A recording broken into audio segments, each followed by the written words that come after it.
Então vamos começar o nosso podcast sobre o nosso curso de deformidades, que foi algo que começou no ano passado, em 2024, a gente vai para esse segundo ano, e eu acho que o mais importante é a gente contar com pessoas que são do mais alto gabarito aqui dentro do Brasil, no tema de deformidades da coluna.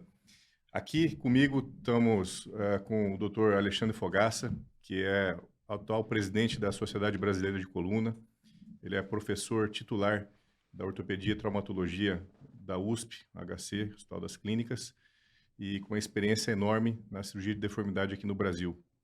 Estou aqui também com o Dr. Paulo Cavalli, talvez seja um dos nomes mais antigos e que tem gosto de maior respeito dentro da cirurgia de deformidade no Brasil. Ele é um médico que atua na ACD há muitos anos e acompanhou toda a história da evolução da cirurgia de deformidade no Brasil. E o Dr. Alex Rossato, que é um médico totalmente dedicado à cirurgia de deformidade, com uma experiência enorme, principalmente nas deformidades neuromusculares. Então, acho que o nosso grupo tem muito a agregar. Eu sou neurocirurgião, sou Vinícius Benites, sou da Escola Paulista de Medicina, membro do grupo de coluna do Departamento de Neurocirurgia da Escola Paulista. Então, o nosso foco aqui vai ser falar muito sobre o que foi o nosso curso, da onde surgiu a ideia, né, Alexandre, e para onde a gente quer chegar com esse curso em 2025, que a gente entende que foi algo que começou e tem um longo caminho para a gente abordar aqui no Brasil, porque é algo que não tinha antes. Alexandre, aborda para mim um pouco sobre como foi o nosso curso de 2024, como que ele surgiu, como que a gente começou esse curso e o que ele pode agregar para o cirurgião de coluna brasileiro. Bom, cirurgia de deformidade é uma lacuna no processo de aprendizado da maioria dos centros que formam cirurgião de coluna, né? Primeiro porque isso é uma cirurgia muito complexa, uma cirurgia que demanda muitos recursos e que nem todos os hospitais que formam cirurgiões de coluna executam esse tipo de cirurgia. Ao mesmo tempo, aqui no Brasil, a gente tem uma fila para procedimentos para tratar pacientes com deformidade de coluna. Então, eu acho que esse nosso curso vem para ocupar essa lacuna e preencher, para muitos cirurgiões de coluna, uma deficiência na formação, que é a cirurgia de alta complexidade, que é a cirurgia de deformidade de coluna. Então, aqui a gente agrega não só nós quatro, mas grandes cirurgiões de deformidade, de cirurgias complexas aqui do Brasil, que são os faculties desse curso, e que vão compartilhar com os alunos o dia a dia deles, né? Porque normalmente quem faz as cirurgias de deformidade, de alta complexidade, faz com muita frequência, em centros que estão preparados para isso.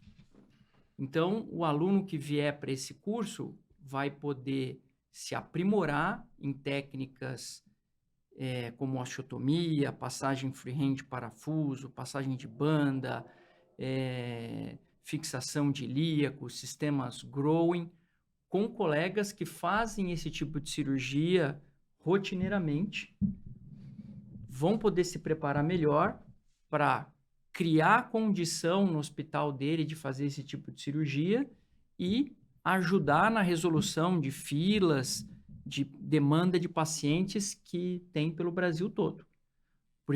A primeira edição foi um sucesso, eu acho que a gente atingiu esse objetivo de treinar esses colegas que vieram para participar do curso e temos uma alta expectativa de formar uma nova turma agora de colegas interessados nesse tipo de problema, deformidade de coluna. Sim, foi um curso pioneiro, né? Acho que a gente fez começando uma história no Brasil, algo que a gente não tinha, né? Um curso de deformidade focado para as escolioses, para cifoses e para a formação do cirurgião brasileiro e também da América Latina nessa temática, porque os cursos de coluna, ele já tem diversos cursos e com abordagens ali para cirurgias cervicais, para cirurgias lombares, para técnicas novas e tudo mais. Mas um curso para uma alta complexidade como é a deformidade de coluna, a gente não tinha algo de rotina e acho que a gente conseguiu um time muito bom, num local muito bom e trazendo todas as tecnologias. Paulo, quero aproveitar a tua experiência para você falar um pouco sobre o que você viveu na tua formação, que você vê que é importante um curso como esse para o cirurgião, né? Você teve essa oportunidade quando você começou a fazer cirurgia de coluna? Então, Vinícius, essa é uma pergunta bastante importante, até para que as pessoas, os alunos, possam entender, né, o valor, né, de ter essa oportunidade, de ter esse curso, né? E como você estava falando com o Fogaça, né, inicialmente, esse curso teve início, né, a partir de profissionais de grande experiência, todos linkados com instituições de ensino. Você da Paulista, o Fogaça da USP, eu da Unicamp, e o Alex também, o Alex lá da CD, linkado à Unicamp, da residência, ou seja, são instituições de ensino. Então, partiu com essa finalidade, essa necessidade que não tinha anteriormente. E aí, do ponto de vista histórico, né, de tudo que eu vivi, né, de 35 anos para cá, no começo, era uma dificuldade muito grande de ter uma oportunidade de ter um curso prático, em cadáver, né, porque isso traz uma facilidade de você replicar a técnica, de você aprender a técnica, reproduzir a técnica, ver os erros, corrigir na presença de profissionais experimentados, como o Fogaça acabou de colocar, com grande experiência. Isso era muito difícil antes. Primeiro, porque não existia no Brasil, e nós fomos pioneiros em realizar o nosso primeiro curso o ano passado, né? Os cursos eram só fora do país, na maioria nos Estados Unidos e na Europa, com um custo altíssimo. E muitas vezes, mesmo você tendo a condição financeira, era difícil de você ter acesso, porque eram poucos também, né? E muitas vezes tinham indicações para você ter acesso a isso. Então, isso é um ganho muito grande, né? Para a nossa sociedade médica, para os novos alunos, para os profissionais sêniores que têm a possibilidade de ter a inovação das novas tecnologias. Então, eu vejo essa possibilidade, uma oportunidade muito grande, de grande valor, porque para mim é a melhor maneira de você aprender. É você ter um conhecimento teórico, e esse curso tem a vantagem de pré-curso, antecipadamente fornecer esse material teórico, e diante dessa base teórica, aí sim você aplicar e ter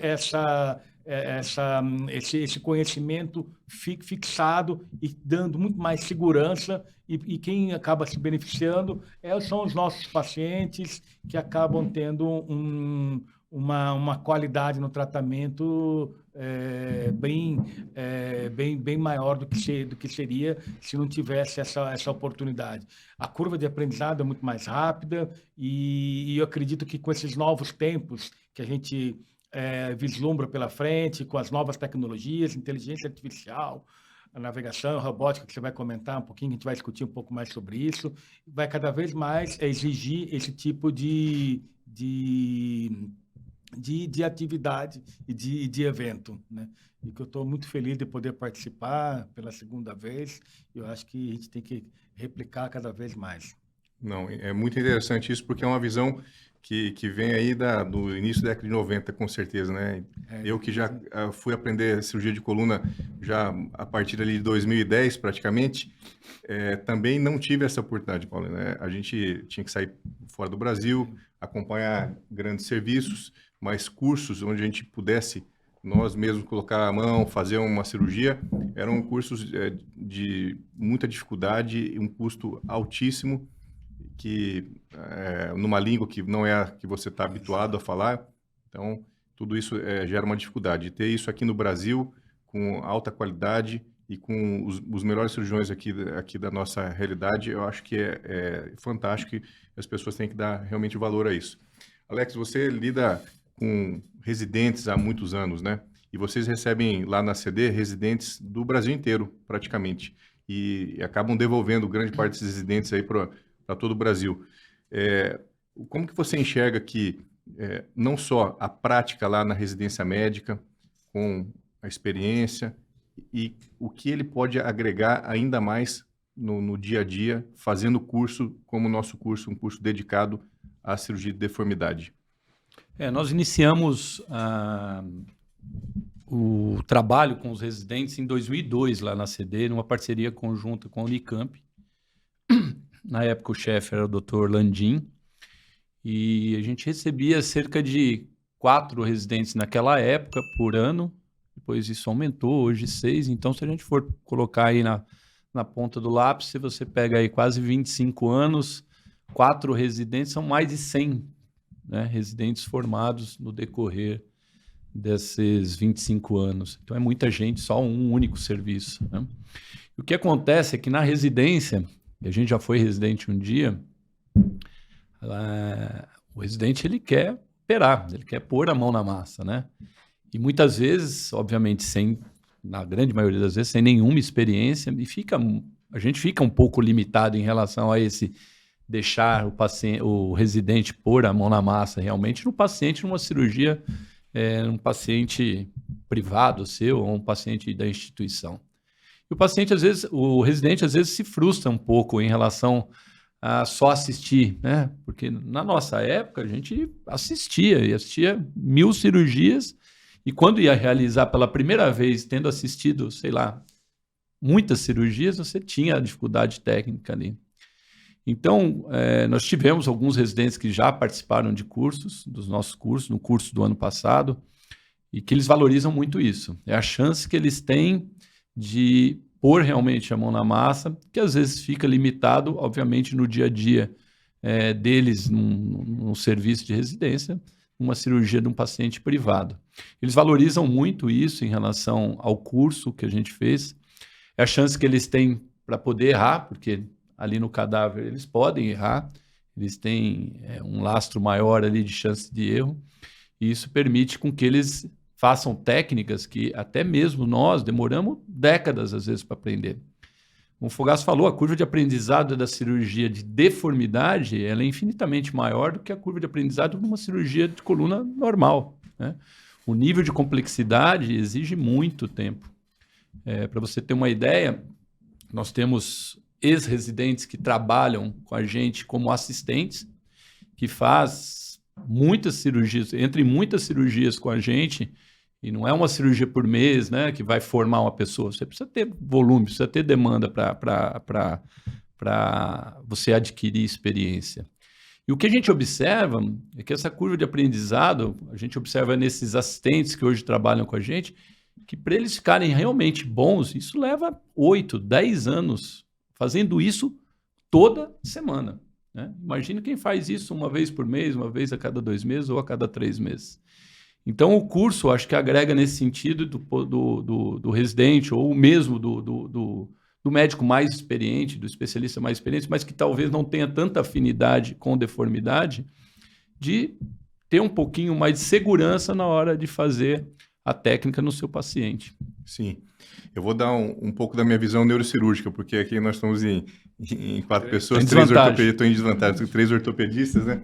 E a neurocirurgia, ela tem uma falha crônica de formação dos seus residentes, que a deformidade, né? Ela praticamente não existia, e alguns serviços, eles começaram a partir aí de mais ou menos 2010, lá na Escola Paulista a gente começou mais ou menos nessa época, 2012, a instituir como a deformidade sendo algo que o residente tivesse contato e com uma frequência maior. E depois disso, começamos então até da SBN, a Sociedade Brasileira de Neurocirurgia, a incentivar os serviços a fazerem não só a formação teórica, mas também a que realizassem as cirurgias. Então, o que eu sempre pensei, né? Eu não queria ser um neurocirurgião especialista em coluna e que viesse no meu consultório alguém com uma deformidade de coluna e falasse, não, isso eu não trato, vou encaminhar para algum colega, né? O objetivo era que eu pudesse tratar tudo. E a minha ideia é que o residente de neurocirurgia também esteja apto a ter conhecimento de tudo para iniciar o tratamento de qualquer patologia da coluna, né?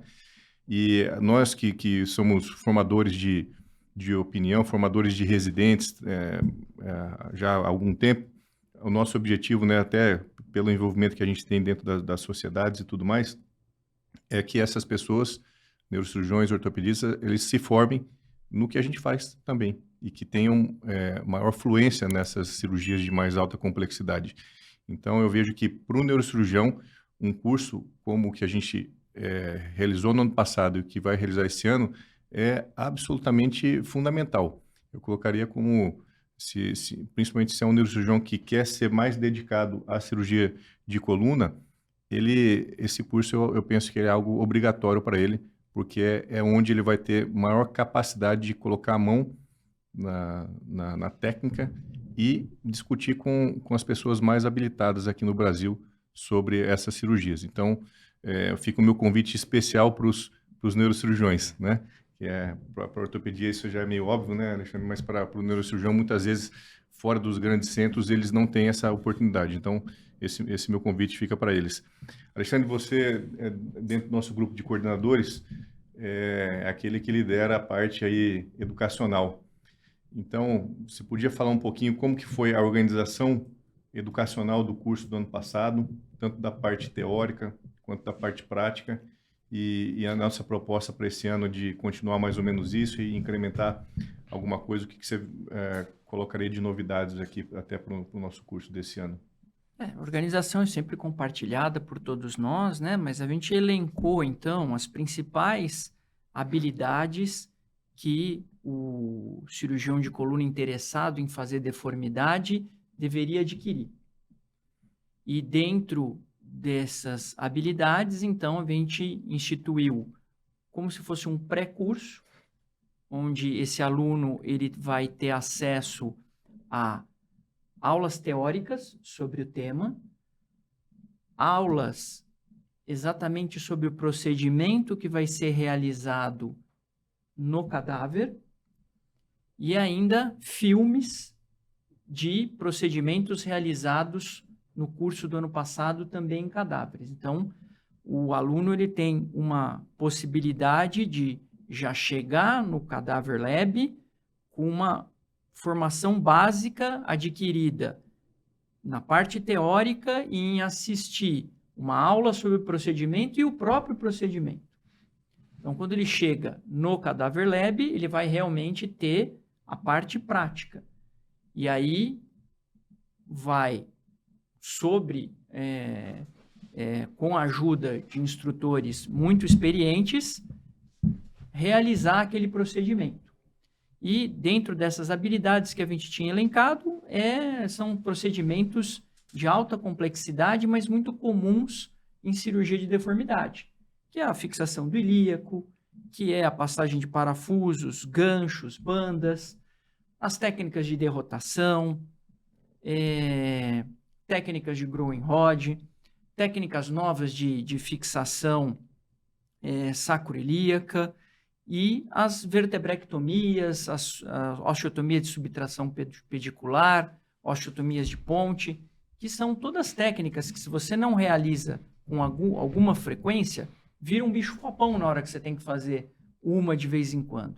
Então, o Cadaver Lab é esse passo intermediário, que vai linkar a sua formação teórica com a aplicação prática no seu paciente. É um passo antes que vai aumentar a segurança do aluno em realizar aquele procedimento com menos risco de ter problema. Excelente. Só complementando o que o Fogaça falou em relação ao que a gente vai disponibilizar para os alunos em relação à aula, que são as aulas técnicas, né, do passo a passo das cirurgias que vão ser realizadas e replicadas no cadáver. Tem os filmes e nós teremos também as aulas conceituais, né, das diferentes deformidades. Então, escoliose idiopática, escoliose neuromuscular, escoliose congênita, que eu acho que também é importante em relação, apesar de não abordar a parte técnica, mas a parte conceitual no ponto de vista de indicação, de complicações, né? É importante também que cada aluno saiba e venha preparado para cá. Sim. Isso também complementando o que o Alex está falando, do ponto de vista de você ter essa oportunidade toda que foi colocada pelo Fogaça, dessas novas técnicas e dessas possibilidades, desse que o Alex falou, de você ter um conhecimento prévio através da aula teórica dos conceitos, mas uma coisa importante, só voltando da parte da minha experiência própria, contar algumas passagens aqui rapidinho, que uma parte do aprendizado é você poder rever e replicar isso. Não sei se você vai comentar daqui a pouco, que é a possibilidade não, que é a realidade desse curso de deixar gravado essas técnicas todas, de que isso fica armazenado e que os alunos poderão acessar isso num período prolongado, eu não sei quanto tempo que vai ser, 1 ano, que vai ser prolongado, e de rever. Isso faz parte do processo de aprendizagem. Então, você tem um estudo prévio, aí você vai para a prática, executa, erra, replica, aí você vai aplicar no teu consultório algumas semanas, sei lá, um tempo depois, mas você quer rever isso. E você tem essa possibilidade. Você tem a cola, né? Você Na tem a minha oportunidade de época, rever isso. só para a cola, o que eu fazia quando ia para fora? Eu tenho até hoje isso. Eu tenho uma cadernetinha em que eu ia, como não era gravado nada, o que eu fazia? Eu ia vendo, ia mexendo e ia escrevendo. Um papel carbono. Não é papel carbono, não. Era uma cadernetinha dessa de mercearia, lembra? Não tinha celular, né, Não tinha Cavalli? celular, não tinha nada. Eu tenho até hoje, Vinícius, guardada, né? É só, óbvio, né? Eu guardei para mim mesmo. Um dia eu vou, sei lá, aposentado depois, vou dar uma olhada aqui, vou dar muita risada de tudo, né? Mas eu tenho que gravar. O chefe, o especialista virava a chave, o instrumental assim, e depois ele fazia isso.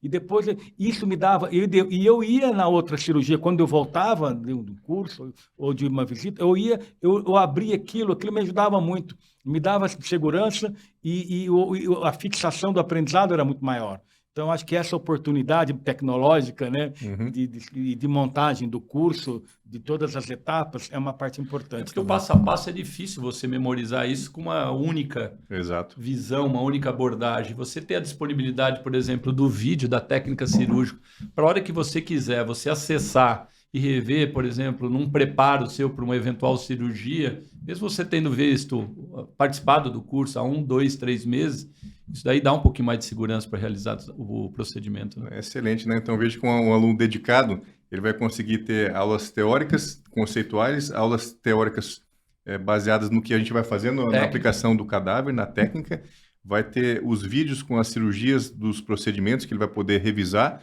a todo momento e aí vai colocar a mão na massa, vai fazer as técnicas aqui, vai ter tempo suficiente para reproduzir nos cadáveres todas as técnicas que a gente vai disponibilizar. Então, é excelente essa ideia. E mais ainda, Cavalli, você que viajou já o mundo inteiro aí conhecendo serviços e fazendo cursos, não querendo puxar a sardinha para o nosso lado, mas o nosso centro, o Quirontec, na parte de estrutura, do ponto de vista de laboratório, você acha que é um laboratório de alta qualidade aqui no Brasil?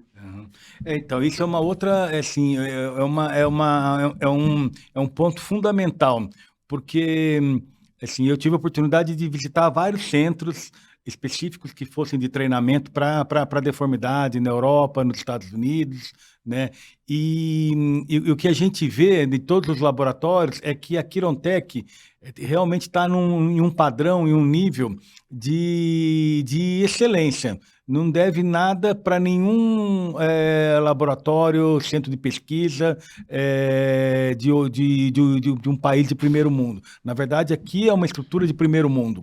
E eu posso te falar assim, porque eu adoro cirurgia, eu vivo assim, a cirurgia realmente é uma coisa que faz parte do meu dia a dia, mas eu não gosto de laboratório de anatomia. Eu não sei se é um trauma dos nossos cadáveres da minha época, que tinha um cheiro desagradável, era uma estrutura toda que não era uma estrutura... Ambiente hostil. Um ambiente hostil, exato. Né? Então, assim, e aqui não. É uma estrutura que o cadáver não tem cheiro, quer dizer, a estrutura totalmente limpa, os materiais, os instrumentais, então todos os materiais de apoio, tudo que a gente precisa para realmente a gente sentir que está numa cirurgia real mesmo, em um paciente ali. Então, realmente eu fico bastante feliz de ter participado desse primeiro, agora do segundo, e com uma estrutura dessa, porque realmente, se você não tem uma estrutura adequada, o aluno, a pessoa que realmente se sente num ambiente hostil, ele não aproveita. Eu já tive fora, em laboratório, em que eu fui e era um país de primeiro mundo, estrutura aparentemente, mas o laboratório não tinha uma estrutura adequada, o cadáver ou não era bem preparado e relativamente recente. E eu não via a hora de ir embora do laboratório, porque eu queria ir embora do laboratório, porque aquele cheiro era ruim, a estrutura era toda desagradável, e isso desestimula você a estar lá, a aprender. E aqui não, aqui a gente não vê o tempo passar. A gente começa o curso, sai morto do curso, de todo mundo, mas assim, super feliz. O tempo não passa, mas sabendo que você aproveitou e que realmente essa só tornou esse processo, né, de ensinar, e que na verdade é um aprendizado para a gente também, Com certeza. porque à medida que todos nós estamos ensinando, nós estamos aprendendo, nós estamos revendo e estamos também aprimorando, é um conhecimento para todos nós, né, mas que torna isso super agradável. Então, vocês estão de parabéns, a Quirotech, a estrutura toda, e as sociedades, né, que tiveram a oportunidade de fazer parcerias, né, Sociedade Brasileira de Coluna, SBOT, a Sociedade Brasileira de Neurocirurgia, de encontrar um ambiente que realmente propiciasse essa possibilidade de uma maneira extremamente agradável e de alta tecnologia. Sim. Acho que um diferencial também, complementando do Paulo, é que esses cursos no exterior, ou os cursos que a gente fazia antigamente fora, eram cursos baseados em uma única técnica. Então, você saía para fora para fazer tal técnica, né? Você não tem um curso com todas as técnicas, que abordam todas as técnicas, como é o nosso curso. E às vezes com viés mercadológico. Sempre né? com viés mercadológico, ou seja, você saía porque uma empresa ia fazer um cadáver lab com a técnica do material dela, e ponto. Quantas vezes fomos para Miami, a maioria dos cursos eram lá, e você viajava, pegava avião, tinha um curso para ver uma determinada técnica numa situação, uma condição de laboratório que às vezes não era nem perto da nossa, o que a gente dispõe hoje aqui. Nosso curso, o foco é a técnica. Nosso curso, exato, e foca todas as técnicas. Você dificilmente vai ter alguma situação no seu dia a dia que vai fugir do que você vai ver aqui. É excelente. E o participante do curso, né, o aluno do curso, uma coisa que é fundamental é ele encontrar esse ambiente de proximidade com o centro cirúrgico, em que o cadáver é de uma alta qualidade, em que os instrumentais oferecidos são basicamente os mesmos instrumentais que a gente usa nas nossas cirurgias de coluna, né? Então, parafusos, todos os implantes de bandas, todos os materiais que são utilizados de osteótomos, Kerrison, cortador de osso ultrassônico. Replicar o máximo que a gente pode a realidade. Né? Exato. Então, oferecer tudo isso para o aluno é uma coisa fundamental. E eu acho que uma outra coisa importantíssima também, Alex, principalmente no mundo hoje, que a gente está num mundo bastante social, é a integração dos alunos com os professores, né? Como que você enxergou no ano passado essa integração dos alunos com os professores durante o curso, no pós-curso, e também até pela possibilidade de nos contactar ali por WhatsApp também? Então, é uma relação que se estabeleceu ali que perdura até hoje. Tenho pessoas que eu acabei conhecendo no curso do ano passado que às vezes me mandam casos para discutir, porque além da parte prática do cadáver, onde o aluno tem total liberdade para perguntar tudo, a coisa é leve, né? É tranquila, até pelo que o ambiente favorece isso. Nós temos o almoço, depois nós temos o nosso happy hour, onde as pessoas podem trocar um pouco mais de experiência, discutir casos. Muitas vezes nós vimos alunos trazerem casos para os professores para discutir em relação à indicação, à técnica a ser empregada. Então, é um tipo de curso que eu acho que integra muito a equipe que tem experiência em deformidade com os alunos e deixa eles muito à vontade, seja na prática ali do dia a dia ou nos intervalos, no happy hour, no almoço, para tirarem suas dúvidas em relação à deformidade ou outras situações relacionadas à cirurgia de coluna. Sim. Alexandre, uma coisa que a gente também tem interesse bastante é disseminar esse conhecimento para a América Latina, né? Você teve no curso, né, foi coordenador do curso da SBC, e vocês acabaram até recebendo também médicos aí da América Latina. E para esse curso de deformidade, como você entende que esse público também tem importância? Bom, a América Latina, salvo algumas exceções, não tem estruturas como agora nós temos aqui no Brasil. Então, obviamente, para o cirurgião aqui da América Latina, é muito mais viável, prático, barato vir aqui para o Brasil fazer esse treinamento. Encontra profissionais muito bem preparados, um centro que tem o Fresh Frozen Cadaver, que é hoje uma das melhores soluções para reproduzir a situação que ele vai ter em cirurgia.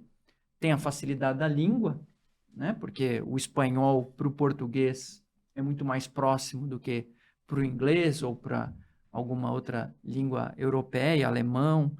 Então, é uma facilidade para eles em termos de preço, viabilidade de viagem, condição de falar línguas semelhantes, né? E ter essa maior proximidade com os professores que depois vão operar em situações muito mais semelhantes com o que eles têm aqui no Brasil do que tem, por exemplo, nos Estados Unidos. Sim. Agora, eu vou fazer uma opinião de cada um aí sobre um caso interessante, até para a gente poder citar casos nossos aí interessantes. Nós já vamos pensando num caso legal para a gente contar. Eu vou contar um caso que não é nada de tão complexo para quem faz deformidade de alta complexidade, mas muda a vida do paciente demais, né? Do ponto de vista estético, de autoestima, que é a da cifose de Scheuermann. Me procurou um paciente da França. E por que esse paciente ele me procurou? Porque a medicina francesa é uma medicina socializada, em que o paciente ele vai ser sempre submetido a algum tipo de tratamento, se aquele tratamento for da ordem do dia do médico ou do serviço que ele vai procurar. Então, esse paciente ele tinha 78 graus de Scheuermann, mas na interpretação do médico que avaliou, ele estava limítrofe do ponto de vista de indicação pelo tamanho da curva. Mas eu penso que, quando a gente vai analisar doente, a gente não pode olhar só a doença pura e simples ali do ponto de vista morfológico. O ponto de vista estético ou psicológico, ele é extremamente fundamental, principalmente para quem lida com deformidade. Se você não olha uma escoliose idiopática de uma garota de 12 anos e não enxerga que atrás daquela deformidade tem uma menina que vai para a escola, que lida com as amigas, que lida com a sociedade do colégio e que isso interfere de uma maneira negativa na autoestima, então você não está tratando por inteiro uma criança com deformidade. E esse já era um rapaz em torno aí de seus 26, 28 anos de idade. Então perceba que ele passou toda a adolescência dele sofrendo o bullying do Scheuermann, passando a problemas de autoestima, tendo problemas ali com amigos e até com relacionamento de casal. E a busca foi tão intensa por um tratamento que ele se dispôs a sair do país dele, na França, para vir aqui no Brasil ser submetido a um tratamento. E esse rapaz, ele é um rapaz alto, um rapaz que já tinha 1,85 m de altura, e fiz toda a consulta dele online e vi que realmente tinha indicação de tratamento, não só do ponto de vista morfológico, que era um Scheuermann com 78 graus, mas também do ponto de vista de autoestima pelo impacto que já havia causado ali no dia a dia dele. E ele veio, depois de mais de um ano de conversa, então fizemos algumas consultas, ele mandou os exames e tudo mais, e aí é uma cirurgia que, do ponto de vista técnico, ela tem um passo a passo. O Scheuermann ele tem várias dificuldades, né? Tem um Scheuermann mais fácil de ser tratado, quando você tem alguma mobilidade de curva, e tem Scheuermanns que são muito difíceis, que são curvas muito rígidas e muito graves, às vezes curvas com mais de 95, 100 graus, e que somente osteotomias posteriores, às vezes não conseguem um resultado muito bom. Esse rapaz, o Scheuermann dele era um Scheuermann que, na minha projeção, seria possível fazer só osteotomias de ponte, via posterior, e para a gente alcançar um resultado bom. Então, a minha ideia não era invadir, fazer algum acesso anterior. E aí, fizemos essa cirurgia, era um Scheuermann mais alto, fiz a cirurgia dele. ele teve um ganho de altura de 8 centímetros, então já saiu com mais de 1,90 m do que ele chegou com 1,85 m. E o grau de satisfação dele no pós-operatório, lá no segundo dia, quando ele já ficou em pé e mudou toda a parte, não só estatural dele, mas do ponto de vista de porte, é uma coisa que realmente me chamou muita atenção. Eu imagino que por tudo que ele investiu, né, para sair de lá, vir para cá, estar num ambiente que ele não fala português, fala um inglês com bastante dificuldade, então isso era um outro fator impeditivo, mas eu percebi que o grau de gratidão que ele ficou com o resultado, com a correção que ele alcançou, foi muito alto. Então, acho que o Scheuermann também é uma doença que ela muitas vezes é subdiagnosticada, ela passa como uma corcunda normal, mas em vários pacientes, várias pessoas, ele vai gerar um impacto do ponto de vista de autoestima, de impactos psicológicos aí que são bem importantes, né? Então, acho que esse caso do Scheuermann é bem interessante para a gente citar e que as pessoas também, não só os médicos façam o diagnóstico, mas as pessoas, hoje em dia a internet ela consegue chegar em todo mundo, tenham conhecimento, que aquela corcunda que muitas vezes é mais exacerbada, talvez não seja normal e seja uma doença chamada cifose de Scheuermann. Alexandre, conta um caso aí pra gente, um caos. Nossa, tem vários, né? Um que marcou bastante o nosso grupo o ano passado foi um garoto com uma cifose congênita, que era algo que deveria ter sido operado antes de chegar naquele estágio. E quando ele passou no nosso grupo, foi lá na CD, inclusive, faz toda aquela junta médica, explica risco, benefício, e o garoto e a família, naquele momento, como ele não tinha nenhum sintoma neurológico ainda, diante dos riscos da cirurgia, eles optaram por não operar. Mas foi impressionante. Passou 2 meses, ele teve uma queda e começou a ter um declínio neurológico muito acentuado. E aí a gente conseguiu voltar ele para a fila lá da CD, conseguiu interná-lo, teve que fazer um procedimento super complexo, halo craniano, um longo tempo de internação e depois uma cirurgia super complexa, onde ele já estava com um déficit, que ele já tinha perdido o controle de esfíncter, né? Parte de urina, parte de fezes, tinha pouquíssima força de membros inferiores, cirurgia tecnicamente super demandante, super estressante, porque você tem que fazer uma cirurgia que é uma das cirurgias que a gente mostra no curso, que é uma vertebrectomia ali numa medula já claudicante, que muitas vezes você tinha abalos no potencial evocado, então aquela cirurgia que testa as coronárias de toda a equipe médica. Ele saiu da cirurgia com a coluna corrigida, mas com a mesma resposta neurológica que ele tinha entrado.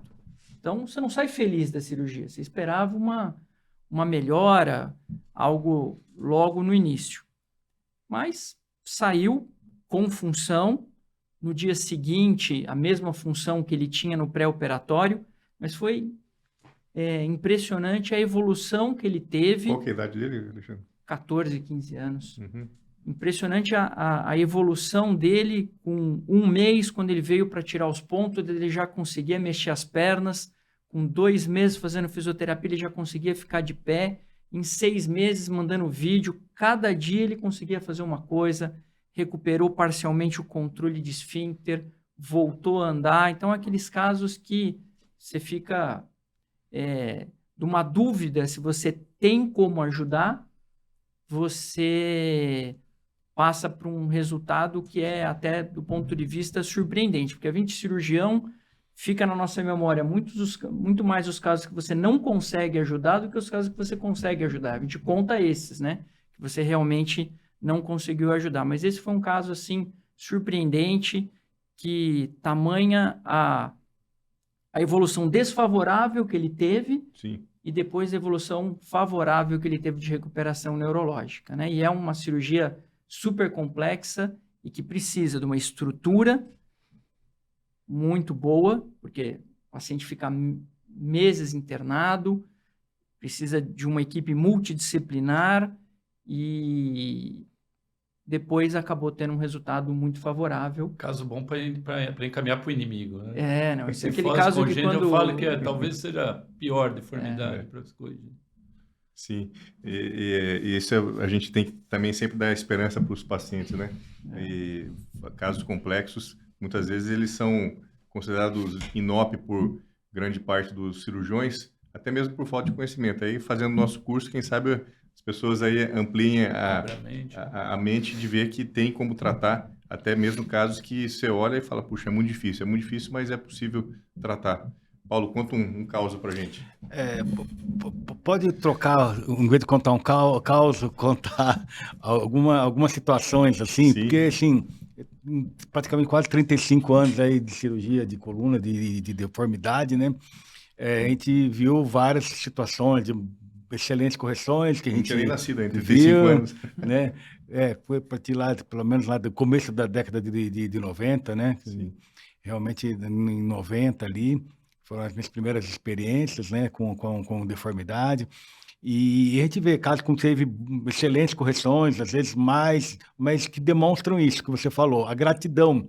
Então, nos últimos 10 anos, praticamente eu opero deformidade. Mas teve 20 anos atrás que eu operava, não só deformidade, eu operava tudo.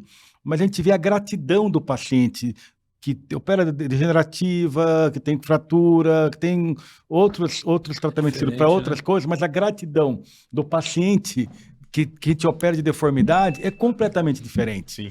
É Até completamente do envolvimento diferente. familiar. E uma coisa que eu queria relatar é assim, eu já fui convidado algumas não, mas umas 3 vezes para ser padrinho de casamento de paciente que eu operei de escoliose. Você entendeu? Eu não sei se o Alex já teve essa oportunidade. Você já foi padrinho ou não? De crisma e padrinho de casamento. Já fui padrinho de casamento. Então é uma coisa assim que demonstra esse envolvimento, a gratidão, né? Já vi casos com grandes repercussões do ponto de vista de melhora neurológica que, no fim, você fica realmente muito emocionado com tudo, né? Então, e você percebe que vale a pena, né, você ter investido no conhecimento.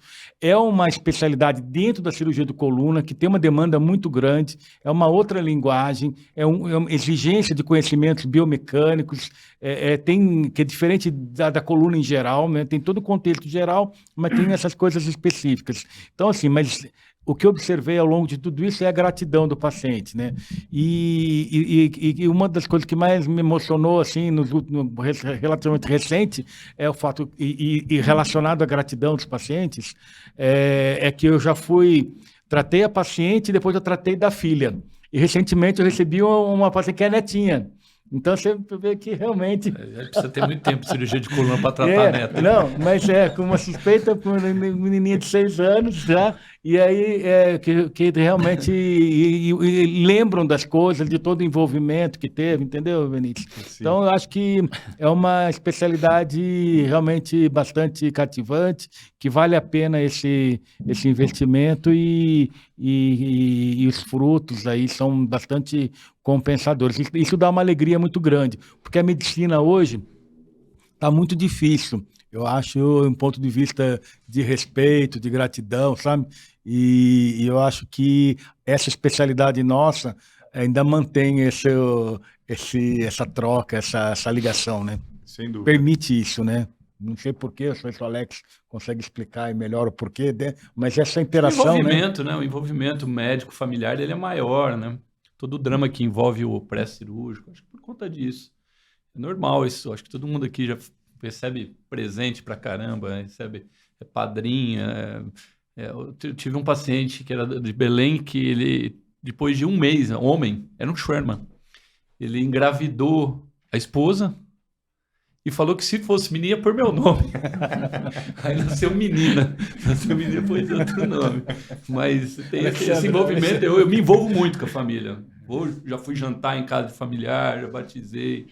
Então, esse envolvimento, acho que todo mundo passa por isso, né? Sim. A deformidade. Conta um caso desse aí que você foi o padrinho. Não, esse caso era um caso de Sherman, coincidentemente, mas impressionante, porque ele operou Depois de 1 mês e meio, ele veio falar que a mulher estava grávida. Eu falei, poxa, a cirurgia foi boa então, né? A cirurgia foi bem testada, ele estava bem, e que ia dar o nome, se fosse homem, aí foi mulher. O que eu queria relatar não é um caso específico, mas eu não sou da época do Paulo, sou mais contemporâneo do Fogaça. Não operei neto, só operei mãe e filha, mas neto ainda Você não. atender, né? Operar ainda não operei netinho ainda. Mas o que eu queria falar é realmente, por exemplo, a evolução que a gente teve, por exemplo, nas escolioses de início precoce, né?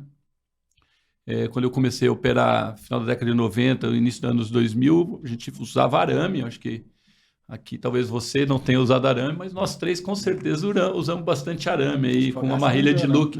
Usou, mesma época, né?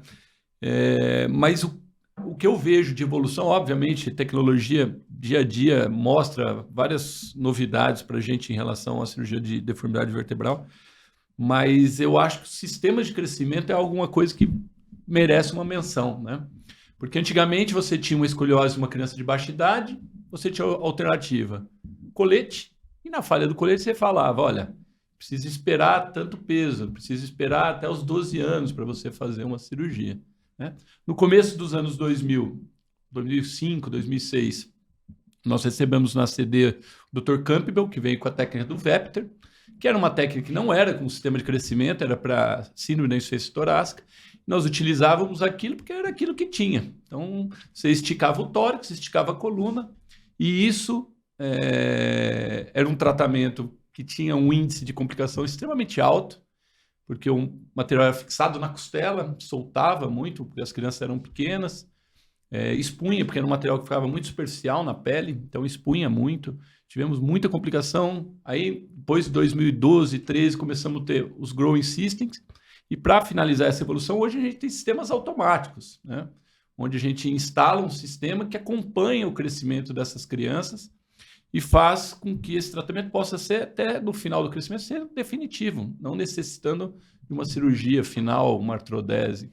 Então, para quem é do início da década de 2000, eu acho que o desenvolvimento, o crescimento das técnicas para as escolioses de início precoce é algo marcante do ponto de vista de evolução de tecnologia e do que a gente pode trazer para o nosso paciente, né? Se você tem uma escoliose grave aos 5 anos, que não dá mais para tratar no colete, como que vai estar essa criança com 12 quando você tem a oportunidade de fazer uma artrodese? Antigamente, por inúmeras vezes, o Paulo participou disso muito, o Fogaça também pegou uma época que a fila da CD demorava 7 anos. A paciente entrava na fila, quando chegava a vez dele, a gente falava, é INOP, não dá mais para fazer, né? E isso ocorria nas escolioses de início precoce também, porque você precisava de tempo para essa criança desenvolver e muitas vezes chegava numa idade propícia para uma eventual artrodese e você não podia fazer por conta da complexidade da deformidade. Então, hoje você tem dispositivos que corrigem a deformidade, impede que ela progrida e, ao mesmo tempo, acompanha o crescimento desses pacientes. Até nessa linha de novas tecnologias e de novos implantes, tem um implante que eu tenho um apreço muito grande, porque eu vejo que ele tem aplicações diversas, que é o parafuso ilio-sacral. Ele hoje em dia, é o parafuso mais potente que a gente tem. É um parafuso tricortical, que ele está o pull-out dele, no arrancamento, a força de arrancamento dele está perpendicular à introdução do parafuso, que ele está ligado a um conector. Então, em teoria, para você fazer um arrancamento desse parafuso, você tem que basicamente arrancar a pelve toda ali, né? Tem que rasgar a pelve. E ao ponto que, como ele foi concebido, é possível a gente colocar apenas um parafuso desse de cada lado para dar sustentação a uma construção inteira em uma deformidade neuromuscular ou, eventualmente, em outros tipos de deformidades que a gente já tem utilizado, né? Eu acho que esse parafuso ele é um dos ganhos técnicos aí junto com os sistemas de crescimento que tem revolucionado até o nosso pensamento no modo de tratar. Porque antigamente, qualquer tratamento que fosse pensar em termos de tratamento final de deformidade era com artrodese. Era meio que obrigatório um consenso. É artrodese, tem que colocar parafuso. Você podia discutir se era alta densidade, se era um pouco menos de densidade, fazer decorticação óssea, exposição, uma boa enxertia e era isso e ponto, né? Não tinha muita discussão para essa questão. E hoje a gente consegue tratar deformidades neuromusculares. Eu já tive a oportunidade de tratar deformidades do adulto também, com a técnica bipolar, utilizando o parafuso ilho-sacral. Algumas situações a gente, até como recomendação do Dr. Milady, fazendo um apoio a mais ali, colocando um parafuso ilíaco, mas veja que a sustentação principal vai ser no parafuso ilho-sacral. E tem colegas que já têm utilizado até para outros tipos de deformidade. Então, acho que, já que a gente está falando das inovações tecnológicas, isso é extremamente atual e que vai ser abordado no nosso atual, curso que vai também. ser abordado no nosso curso como um ponto fundamental. Só complementando, né, Claro. isso que vocês dois falaram aí, né, Vinícius? É importante a gente identificar que nós estamos vivendo uma era que é uma mudança de paradigma. Sim. Essas técnicas todas que vocês comentaram, os growing, a técnica bipolar da fixação, o tethering, são todas técnicas que, do ponto de vista de princípio, é um princípio novo que, se você falasse há 5 anos atrás, você era, assim, crucificado, porque são técnicas de não fusão. Uhum. Então, se a gente for ver a mudança de paradigma que a gente espera para o futuro, das nossas tecnologias novas e de evolução, eu vejo dois pontos de vista de princípio, né? Do ponto de vista de conceito. Abandonar aquela coisa que era só ortodese, se você falasse que qualquer técnica não tinha fusão numa correção de deformidade, você era totalmente excluído. Então, e hoje não, a tendência está toda nessas novas tecnologias, o tethering, o bipolar, os grow e tudo mais. E então é a mudança do conceito de não fusão que tem essa tendência, e do ponto de vista de navegação e de robótica. Então, do ponto de vista conceitual, de filosofia de tratamento junto com a tecnologia de robótica. Então, nós estamos vivendo essa época. E essa época a gente precisa reconhecer que é uma época de mudança de paradigma. Alguns perguntam se o cirurgião vai ser substituído pelo robô, pelo navegador, por essas novas tecnologias. Eu sempre falo que não. O médico vai ser substituído por um outro médico que usa robô, navegador e novas tecnologias. Mas está longe ainda do médico ser substituído, mas o médico que não se adequa, que não se atualiza com essas novas tecnologias, acaba ficando mais obsoleto. Então, é muito importante fazer esses cursos, se atualizar, se aprimorar, porque hoje em dia o conhecimento médico, as técnicas, elas evoluem com uma velocidade impressionante. Até diante disso, Alexandre, fala um pouquinho sobre a navegação e a robótica, que ela hoje em dia não é utilizada só para colocação de parafusos, né? Você consegue usar a robótica e a navegação para uma série de coisas, principalmente na deformidade, que é uma doença complexa. Muitas vezes você pega uma tomografia com reconstrução e você tem que parar para tentar entender para que lado que está rodando, como que está a posição das vértebras, né? A deformação dela, nessa utilização para esses casos. É uma tecnologia que, sem dúvida, vem para ficar, né? Então, você tem desde o dispositivo para fazer uma checagem. Então, você vai lá, coloca os seus implantes e, antes de você terminar a sua cirurgia, você faz uma checagem. Então, aí você vê se tem algum parafuso intracanal, perto de vaso, mal posicionado. Você tem uma oportunidade de corrigir ali durante a cirurgia. Depois tem a navegação, que te ajuda a colocar melhores e mais implantes, principalmente em casos como de deformidade congênita, como de casos sindrômicos, com malformação, com alterações de pedículo.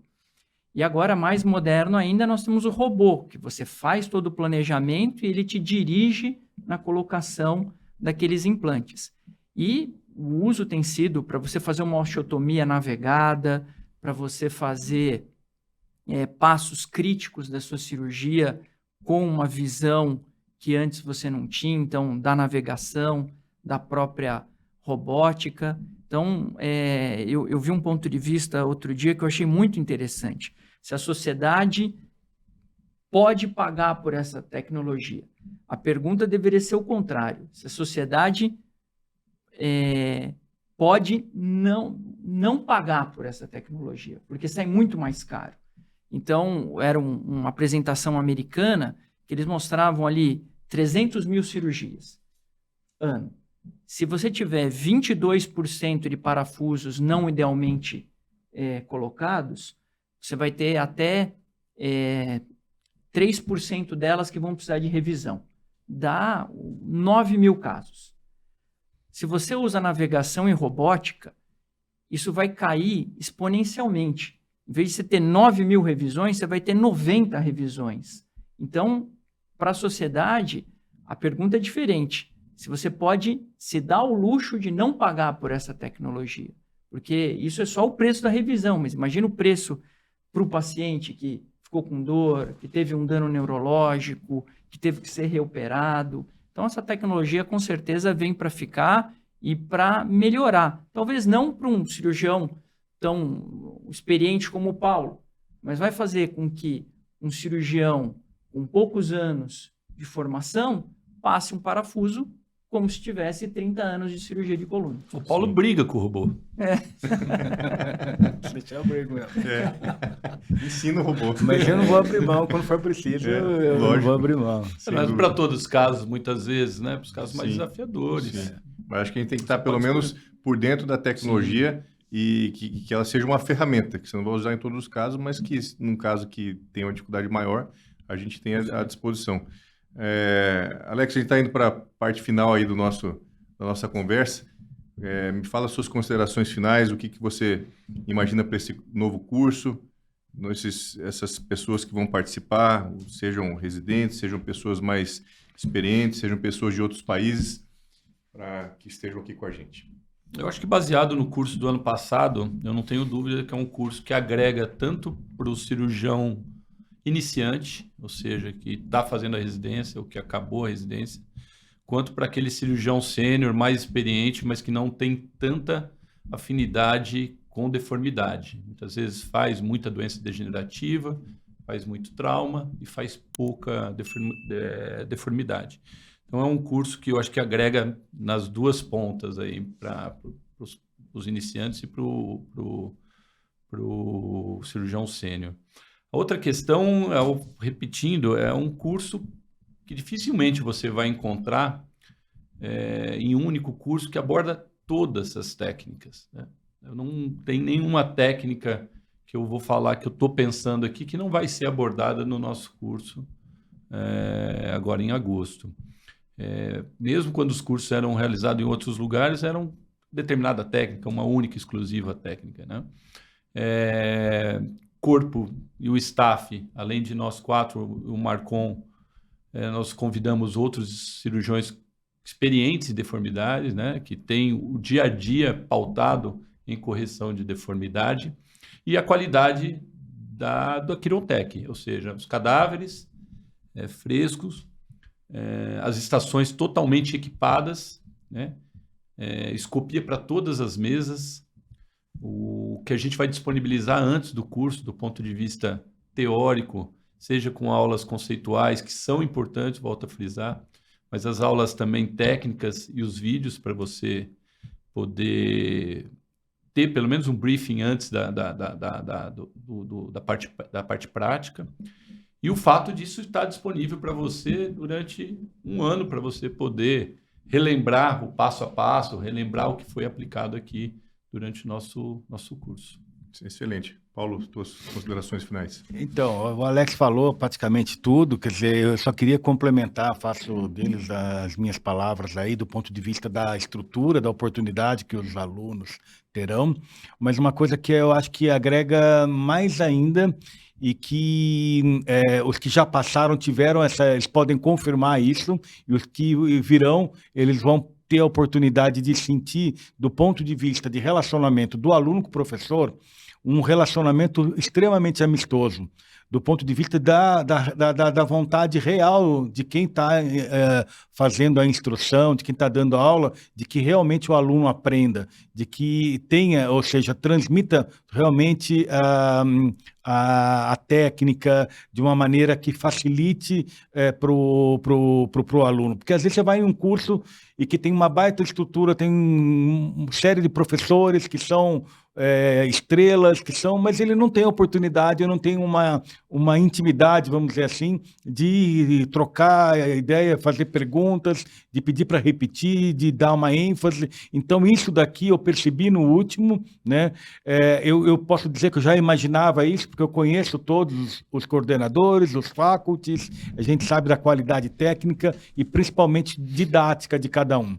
Uma outra coisa que eu queria ressaltar é a oportunidade, muitas vezes, às vezes mesmo a gente não parou muito para pensar também. A fase que a gente está de ter a oportunidade de juntar professores de instituições, de faculdades diferentes, entendeu? Com a mesma disposição. Então, a gente vê da USP, Escola Paulista, Unicamp, a CD, os faculties representando as suas instituições, Santa Casa, o INTO e as outras escolas que estão relacionadas às outras instituições, de ter esses profissionais ensinando e se relacionando entre si de uma maneira extremamente, como eu disse, de amizade e de trocar ideias, né, entre a gente também.